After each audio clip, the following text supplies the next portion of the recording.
Are you spending a lot of money on paid ads and you're wondering at what point you can go ahead and start monetizing off of an organic lead funnel for your high ticket business? Well, in today's video, I'm gonna be sharing with you how to do just that. I'm gonna be sharing with you a funnel that I've used to go ahead and generate upwards of $500,000 a month. And on top of that, I'm gonna be showing you step by step exactly how to go ahead and roll it out, including a few books that I have read, only 3 books that I have read that has really made an impact on this funnel. The funnel that I'm gonna be sharing with you is actually called live webinars. Now, before you go ahead and shut off my YouTube video, just know this. I know various high ticket offers that said they've experimented with live webinars or live events, and they're like, that has not worked out for us in the past. And I'm pretty sure I'm gonna give you the benefit of the doubt that you gave it your best shot, but I'm gonna explain to you basically how I do it. Maybe it'll get you to take a different look. If you need help setting up your organic live webinar funnel, reach out to me. I would love to go ahead and talk to you to see how it is that I can help you, just like I've helped other high ticket offers. So let's go ahead and start off by talking about what is a live webinar funnel for a high ticket business.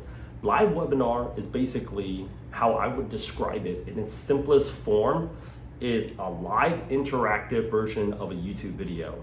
You are setting up a very hot title to lure your high ticket leads in to go ahead and watch you make a presentation, and at the end of it, you're gonna go ahead and answer some questions, and from there, you can either close them on that actual live webinar or live event, and then you can go out there and continue to go ahead and make money, or you can go out there and set up some calls. So why live webinars over live events? I actually started off all of my high ticket businesses doing live events because it was the simplest thing to go ahead and do. I had a niche that I absolutely dominate, and I still dominate until this day. Living in New York, I knew I was living in a city geographically. It could not have been, there was no other city in the world where I would have chosen to set up this funnel. But people would come out there, I would do a presentation, after the spiel, I'd show them some results, I'd answer the questions, and I can either close them there on the spot, or I can go ahead and actually set up a call with them and close them later on at another time and date. Why is live webinar awesome? Live webinar is awesome because they get a chance to go ahead and interact with you as the business owner, and you're selling, which is one of the books that I'm gonna actually recommend that you read, called One to Many by Jason Flatty, and I hope I'm saying his name right. But you're selling one to many versus one to one. When you're selling one to many, the atmosphere is completely different because they know other people are also focused on them. And you can whip out all of your social proof. So in the span of 45 minutes to 1 hour, if you're doing one call at a time, you're doing like only one to one person. You will tell them how your business can help, and they will have their questions because they're skeptical. And then afterwards, you're gonna hope to be able to address their questions as accurately as possible to convert them into a conversion. Hopefully you have a business that can actually deliver on the promise that you're making on all of your marketing. In my case, I can help them transition into this job if they do X, Y, and Z.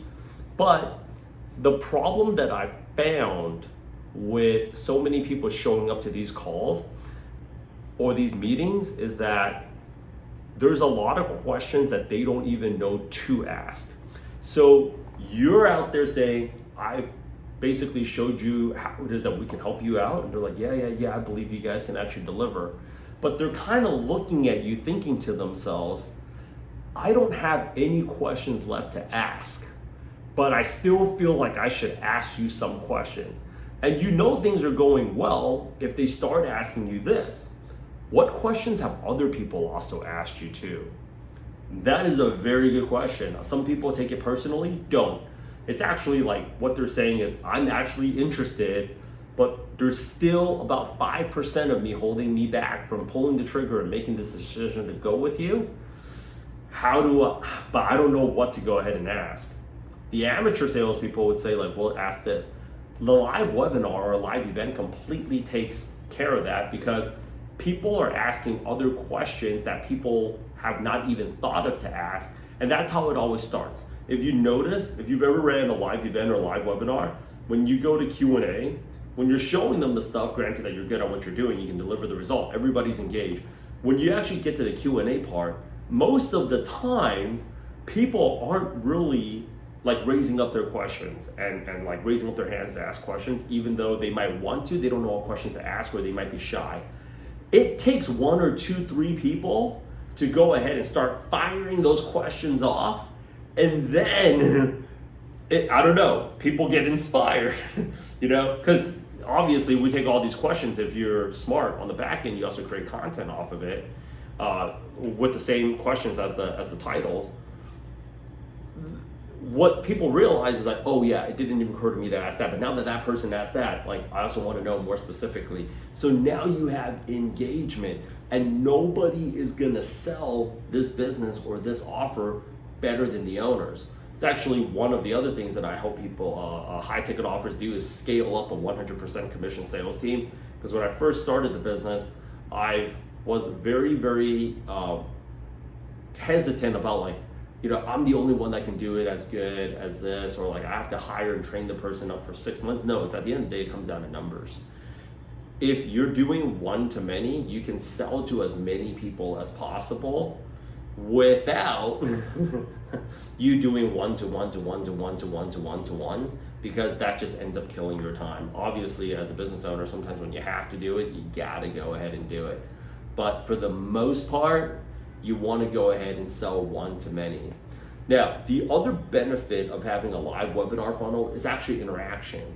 Largely, even if I assume that you're the best in what it is that you do, in the eyes of the consumer, they have absolutely no clue that you are the best in what you do. In fact, everybody looks kind of the same. Even the ones that stand out, they have to ask themselves, does this company just have a lot more money to do better marketing and they're actually good? Or do they have really good marketing, but they actually suck at what they do in delivering the high ticket offer? There's a lot of high ticket offers out there. I take a look at their social media. They don't have the best looking YouTube. They don't have the best looking website. They don't have the best looking email templates, but they're printing cash, because at the end of the day, they are able to deliver on that health, wealth, relationship result because they have an owner that knows that game or that niche very, very well. And that's the other thing, right? When you're the owner of a high ticket offer, chances are what has happened is that you figured out how to solve a problem. Either you have personally gone through it, which is 90% of the market.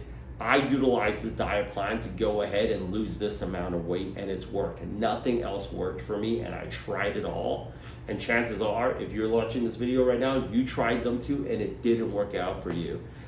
Or like, I used this for day trading, and it's worked for me, and it's worked for these other people, and I tried it all, right? Same thing with me is like, when I'm talking about career coaching, it's like, these are the results that I'm able to generate because this is the insight that I basically have. It is really hard to get another salesperson. I'm not talking about like even the rainmakers here. And my team of admission staff, they're absolutely rock stars. But because they haven't gone through that life story, it is impossible for them to replicate that level of conviction, but they can get pretty damn close. But nothing beats the interaction of the owner. Unfortunately speaking, you cannot be on every single call even if you wanted to, because your business requires you to be elsewhere. So this is still a good way for you to get a pulse on what's going on in the market, for you to go ahead and still have some type of interaction with the end users and your leads. And when you prime them up, this leads to another problem that I'm going to be talking about in future videos. Let me know in the comments if you guys want to hear which types of topics you guys want to hear more of. It's like show up rate. If you want to get people to show up more often, like prime them up so that sell them on showing up. Give them something more of value in the front end, and then you're going to start seeing them show up more on the back end. So when you have like a really awesome live webinar, a really awesome live event, your show up rate is just going to go straight up through the roof versus like, when you see an ad, I'm not saying ads don't work because I also run ads. The engagement is so low because the investment is so low. The more they feel like they're invested in you, selling people on the consultation is actually just like selling people on the call. It's actually not that hard. So the 3 books that I would go ahead, and before I forget, the 3 books that I would go ahead and recommend that you read is going to be One-to-Many by Jason Flatian. His like #1 competitor, which he's also done some YouTube video, is Joel Irway, is the other like big webinar king. He has a book, but I can't remember the name of that book. Alex Hormozzi's $100 million offers. I really like the chapter where he talks about like make a list of all the reasons why your customer would say no. It's like, I can't stick with the diet. I can't stick with the diet because I travel a lot. I can't stick with the diet because I have a family. I can't stick with the diet because, you know, my family hates healthy food. I can't stick with the diet because like healthy food is actually more expensive. I can't stick with the diet. Like, make a list of every reason they will not buy from you, and make a list of every single reason as a consequence of that, and cover that into your webinar. That's what I did. Was just cover every possible objection. So when people come to the call, it's like, I think everything that I was gonna ask was already covered, including all the questions. So if you can go out there and cover all those objections early and often, this would also be great for you too. Another thing that you can go ahead and use your live webinar for is actually the video that people watch before they get on the call, because that's also great. But that comes from, if people are constantly asking you these questions, those are the types of questions you want to focus on addressing the most on your live interaction with them, because this is the reason why they're really asking you. Last but definitely not least is Expert Secrets by Russell Brunson, who I think is another one of the big gurus in the space.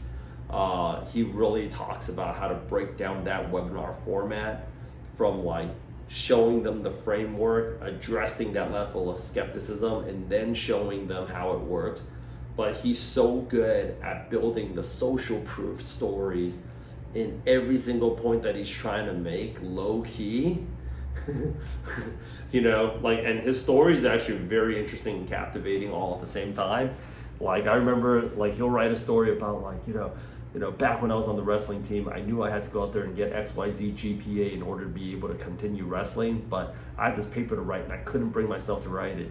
In fact, like, all of my team members, all of my teammates that were on the wrestling team were watching videos of this and blah, and it hit me. The hook. Like, you're wondering what the story has to do. People love stories, and it's a great way for you to practice, I think, your storytelling skills. As always, reach out to me on LinkedIn. Love to go out there and do a call with you. You can also go ahead and check out the resources that I put out together for people that are in this space. In the school link, I basically have these little mini curriculums. Watch them, ask me questions. Here to help in any way that I can. The High Ticket family.